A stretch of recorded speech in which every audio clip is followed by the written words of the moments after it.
That's a key function of a leader. And you're like a seed crystal in an environment that people's natural tendency toward genuineness is awoken, excited, and comes into resonance with you. And you, of course, are in resonance with heaven and earth. Daniel? Yeah. I maybe later, at the appropriate time, I don't know, but I wanted to know more about virtue and power. Oh, we're going to be talking more about virtue and power. I'm glad you asked me that question. So, the I Ching as a book is unique in addressing a lot of these issues in a number of ways. That it understands that motivation comes from mind, and from motivation comes action, and from action comes karma, and from karma becomes structure and how our world is. So it has a very deep or profound view of how mind and motivation works. In other words, it's not just what you do, but how that arises from how you experience mind. It has a profound view of incipience and karma, or we might say auspicious coincidence and karma. In other words, how does cause and effect work locally? And even more important, how does cause and effect work in the largest sense? It binds human society to natural systems and cycles. A lot of times our political theory is mostly about how we apportion wealth and power. But although we do have issues of environmental protection and that sort of thing, in terms of truly attuning the operation of society in its own terms to how the natural world functions, again, we're a little tone deaf. The I Ching in its language and import is almost without exception about bringing those two things into harmony. A key issue for us today is understanding how complexity arises out of duality. For any leader, one of the biggest challenges they face is that the systems they work with are too vast and too complex. There's too many people with too many feelings. There's too much information. There's too many different layers of regulation and politics. So you have this tremendous sense of complexity, but it's clear that the way you lead properly is through a sense of simplicity, that's what inspires people, and that's what gets to the heart of situations. So understanding how to deal with complexity and how to understand simplicity within complexity is a key tool that the I Ching is uniquely able to present. And again, a non-theistic view of how the wisdom of the natural world relates to society. We talked about that. And an inclusive view of society. A lot of societal views are for the free and well-favored. That we have democracy for people who can read. We have democracy for those people who are enfranchised. We don't particularly have democracy for illegal immigrants. They're non-humans. They're non-people. So our model of a democracy is for us. It's not for them. The I Ching has this tremendously inclusive understanding of if you're going to have a healthy society, this sense of interpenetration of heaven and earth has to get to the granular level that includes everybody. Why is that true? Because everyone has basic goodness. So if you're going to have a sacred society, that resonance has to be complete. We'll talk more about that. Dan, just a little footnote Yeah. on this slide, just a typo. You have Oh, that's on say- purpose. Oh, I figured it was. Okay. It's one of those auspicious coincidences. Must be.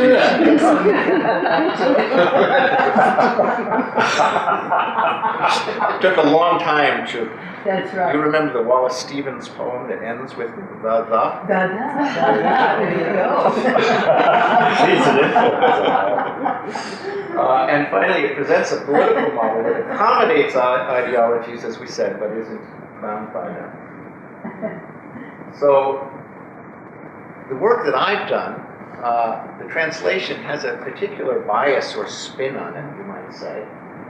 And the key piece that I think, there's a couple of key pieces that the approach that I've taken brings to the book that may be valuable, and the first of which is the I Ching is a highly structured book.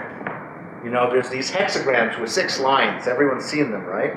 And the line, so it's every permutation of on and off, or 0 and 1, or yin and yang, to the level of 2 to the 6, which is 64. So it's basically saying, here's duality, yin and yang, and we're going to look at every different way duality interacts with itself up to this level of 64. And then there's the changing lines, which is another level altogether. But obviously, it's completely rigorous. It's sort of like the well-tempered clavier, you know, that Bach wrote. He wrote a prelude and fugue in every one of the 12 keys, major and minor. And he's showing, you know, it works here, and they sound really different, but, you know, it's one piece of music.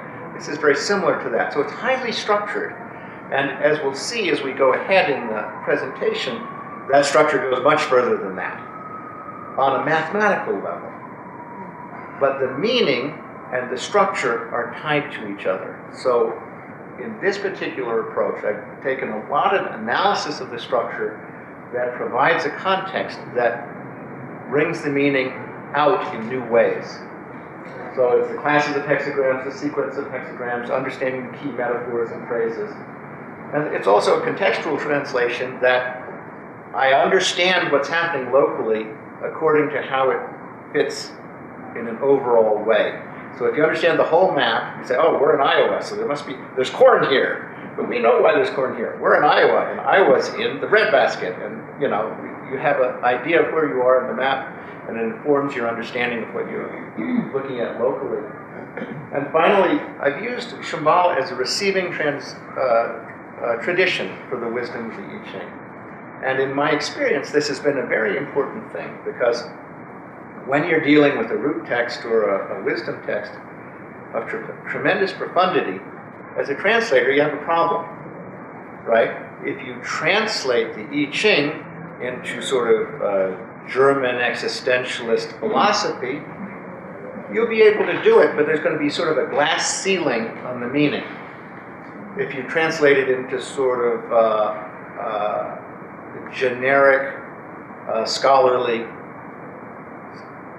understanding, you're going to get a lot of it, but the deeper levels of the meaning won't resonate, because that vocabulary, system of thought, was not built to accommodate that deeper meaning. And we're very fortunate in that the Shambhala tradition, which is, you know, an amalgam of both the Kagyu and Nyingma traditions as well as the Shambhala tradition itself, coming out of the Mahaaji tradition, has almost infinite depth, and at the same time it has an ordinary language that's not too specialized in most cases, that it's easily learned, and finally, that it's about that depth of knowledge as it pertains to society, in its own terms. In other words, enlightened society is a Shambhala term, not a I Ching term.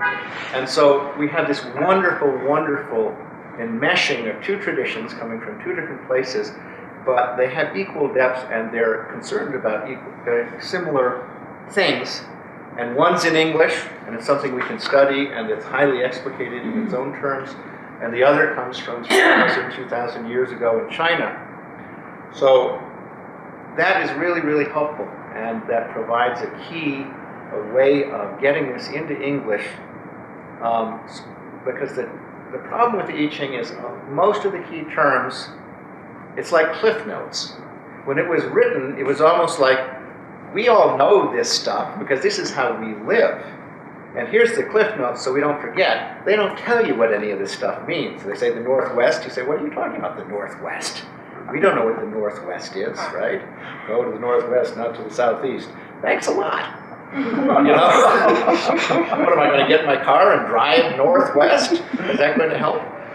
However, it's possible to understand all this. So to a greater degree, using these tools, I've been able to at least unpack some of that. And I think it's useful. And again, as I say, I've done it from the point of view of the societal path, principally, rather than the individual path, though obviously they both reflect each other.